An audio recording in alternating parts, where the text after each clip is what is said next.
Hello there, I'm Scotty, you're not. Now that I have finished reviewing all the movies for March of the Living Dead, it's time to stop and rank every single movie I watched and reviewed for March of the Living Dead 2, from the worst to the best. You know how we do with rankings on this channel. You know how it works. March of the Living Dead 2.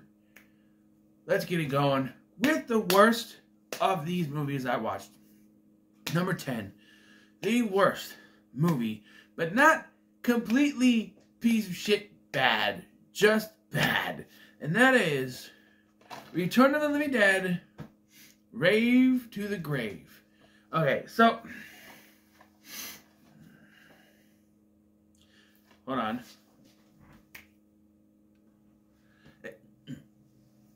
So with that, I know that's a bad transition, but Rave to the Grave. So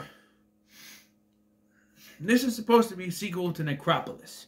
However, this doesn't seem like it was written as a sequel. Not only do the characters not know what zombies are, all of a sudden characters that were badasses, like Cody, is now the smart guy, and characters we've seen from before act differently. And I don't know, they filmed both of these back to back, and it feels like there were two separate scripts not actually connected to each other. The idea of taking the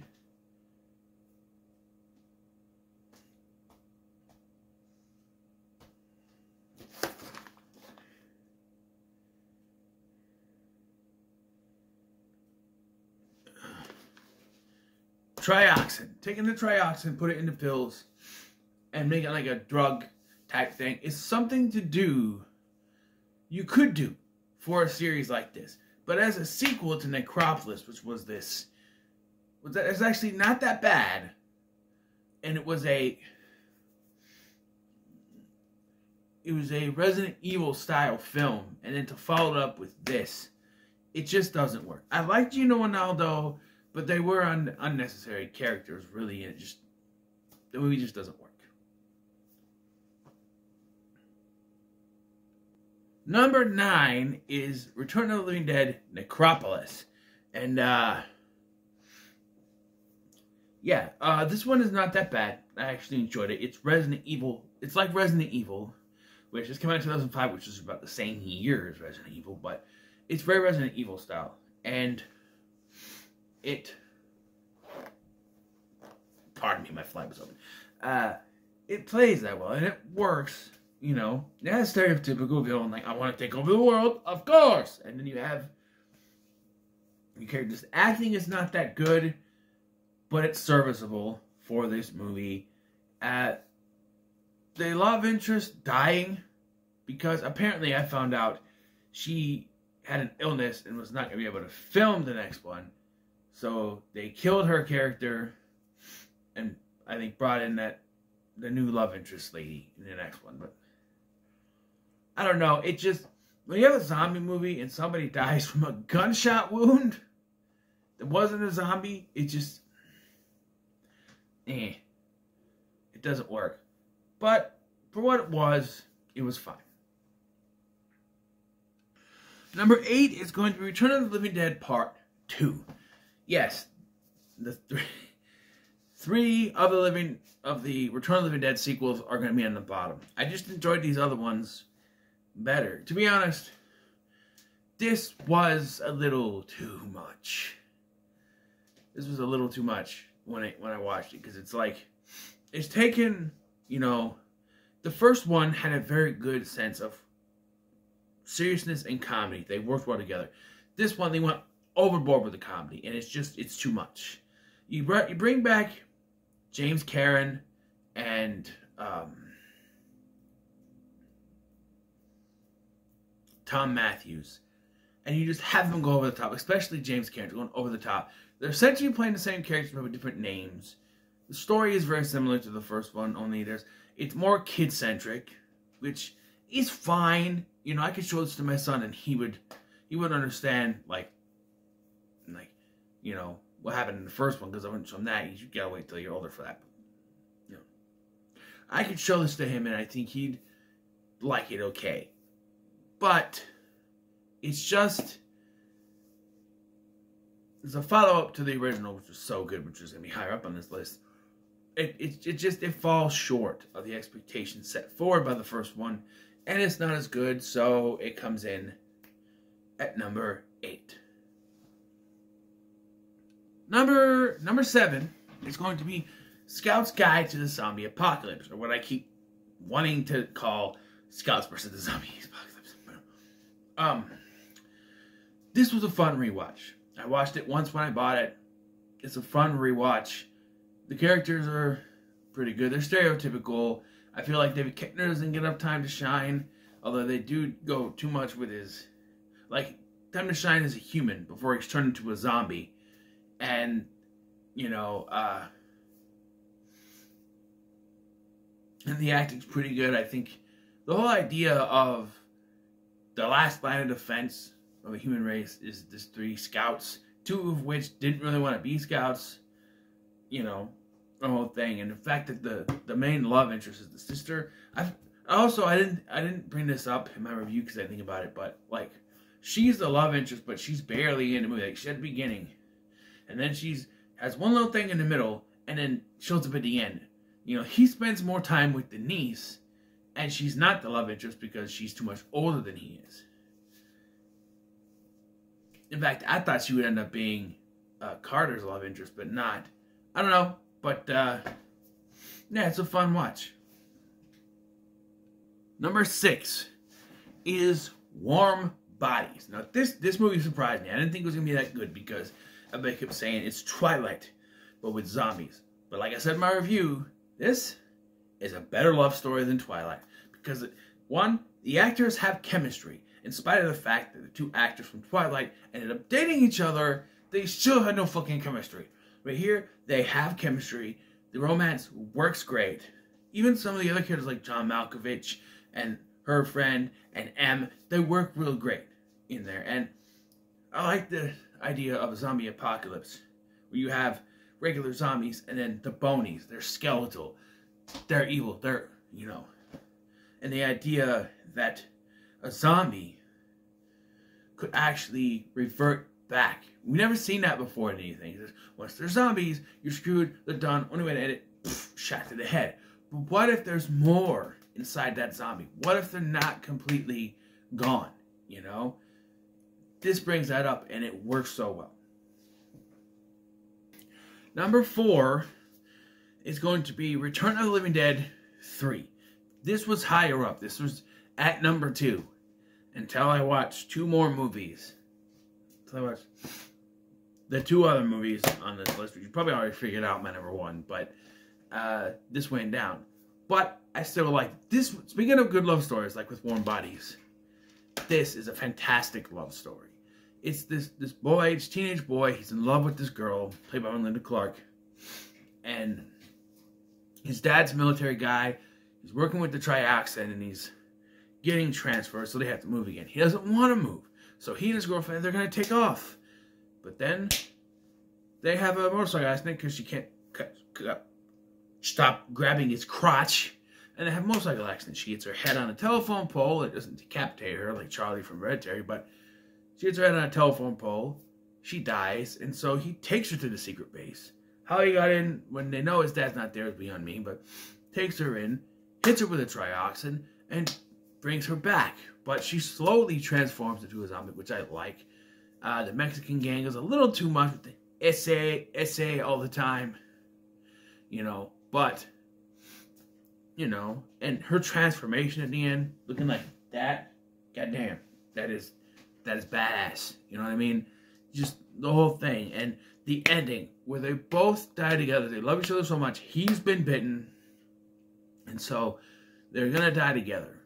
It's a great love story. Better than Twilight. Number 3, Zombieland Double Tap.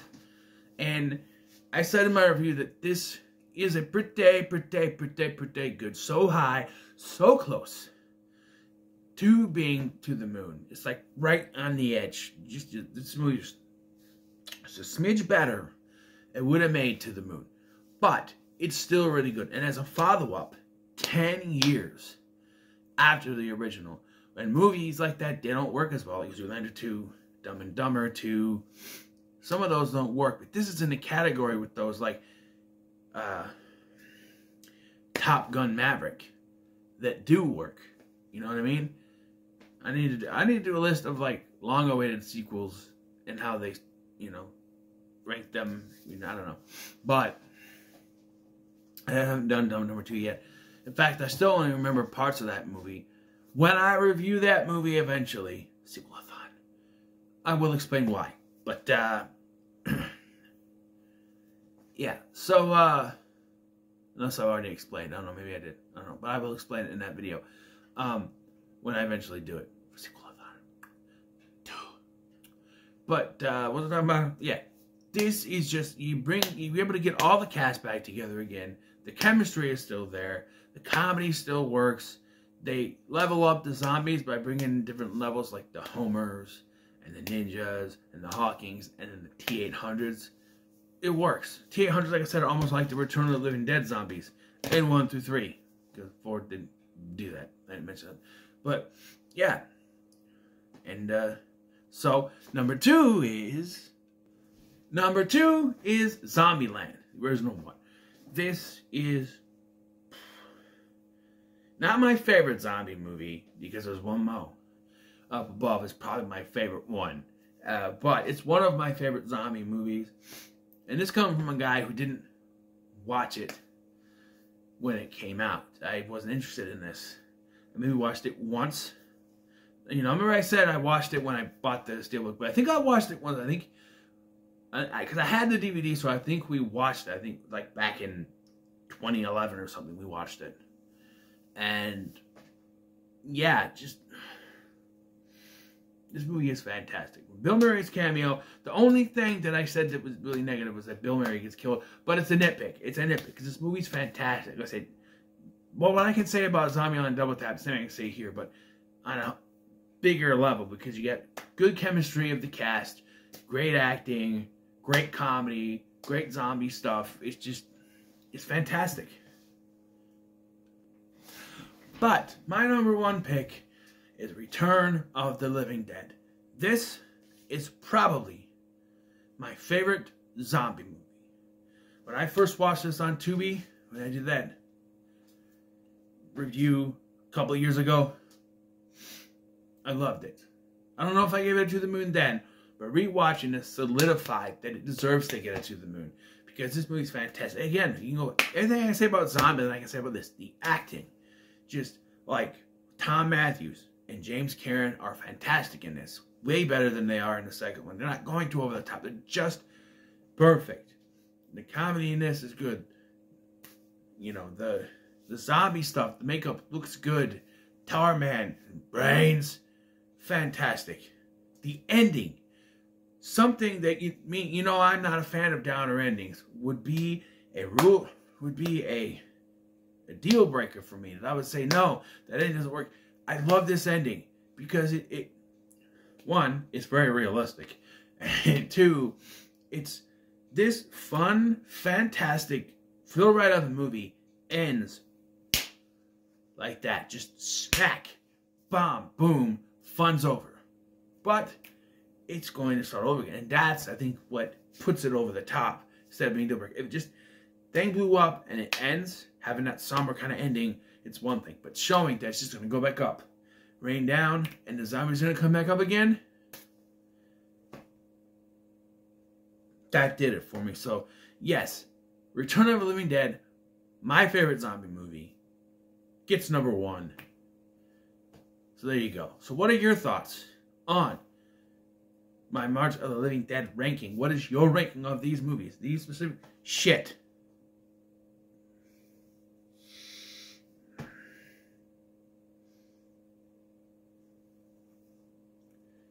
So I skipped number 5. I'm not redoing this. Number 5 was Cemetery Man. I don't have a physical media. But number 5 is Cemetery Man. It's in the middle of the list. It's a wacky, fucked up movie that just Balls to the Walls. I watch it. It's on YouTube. It's a little pitched up and the words are backwards, but it's good. Damn it. I don't wanna redo the list. So let me run down the list for you just in case. Number 10 is Return of the Living Dead, Rave to the Grave. Number 9, Return of the Living Dead, Necropolis. Number 8, Return of the Living Dead Part 2. Number 7, Scout's Guide to the Zombie Apocalypse. Number 6, Warm Bodies. Number 5, De la Morte de la More, Cemetery Man. Number 5. Number 4, Return of the Living Dead Part 3. Number 3, Zombieland Double Tap. Number 2, Zombieland. Number 1, Return of the Living Dead, the original. A little more on Cemetery Man. I think it's pretty good. It's Italian cinema, so it's Italian horror. There's some weird stuff in there. Suspiria is a weird movie. Deep Red, my favorite Giallo, is also a weird movie. But yeah. So, what is your ranking of these 10 movies? Let me know in the comments. Let me share, like, share, and subscribe. Thanks for watching. I've been Scotty, and I'll see you in the next one.